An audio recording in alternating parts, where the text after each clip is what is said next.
ක්‍රිස්තු වර්ෂ 2025 වූ නොවැම්බර් මාස 5 වන බදාදා දින ගරු අනස්තාසිසිය සහෝදරතුමන්ගේ ස්වර්ගස්ථ වීම.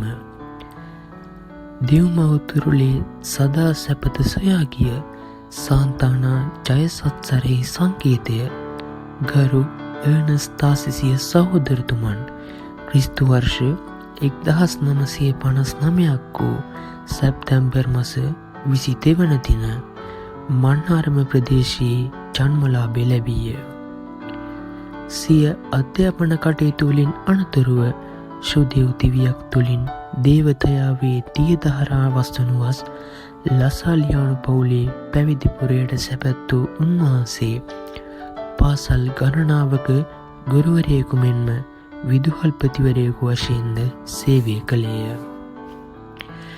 කාලයාගේ ඇවෑමෙන් ක්‍රිස්තු වර්ෂ 2013 වූ පෙබරවාරි මාස 22 වන දින කුරුණෑගල සාන්තානා විද්‍යාලයේ විදුහල් නියමුවණන් ලෙස සිය අත්පොත් තැබූ උන්වහන්සේ විද්‍යාලය නව දැක්මක් ඔස්සේ සිව්දීක සතරත ජයරාව නැංවීමෙහිලා කටයුතු කෙරිණි. දැනුමින් නුවණින් මෙන්ම සිරිතින් සරබින් සපිරි දරු කැලක් නූතන මෙන්ම අනාගත සාන්තානා වංශකථාවෙහිලා බී කිරීමට මූලික වූයේ උන්වහන්සේය. වසර 158ක ප්‍රෞಢ ඉතිහාසයකට උරුමකම් දරන අපගේ අඩකුත් 100 වසක ජුබිලි වසරද ලංකා ඉතිහාසයේ එතෙක් මෙතෙක් නොවූ පිරු අන්දමින් සංවිධානය කිරීමට යෝධ සවි බල සපයා දුන්නේ උන්වහන්සේය.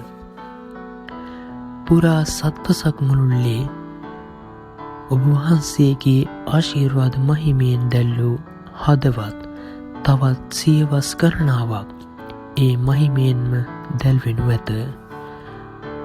ගරු අනස්තාසිසිය සහෝදරතුමන්ගේ ආත්මයට මොක්සුව අත්වේවා. සිය සුරත් දිවි ගමන ස්වර්ග මෝක්ෂයෙන් අවසන් කළද සදා සාන්ත ආනානුවන්ගේ හදවත් තුළ රැඳී පවතින ගරු අනස්තාසිසිය සහෝදරතුමන්ගේ ස්වර්ගස්ථ වීම වෙනුවෙන් හස්තිශෛලපුර සාන්තානා මාධ්‍යකාසු තබන සංක්ෂිප්ත සටහනයි මේ.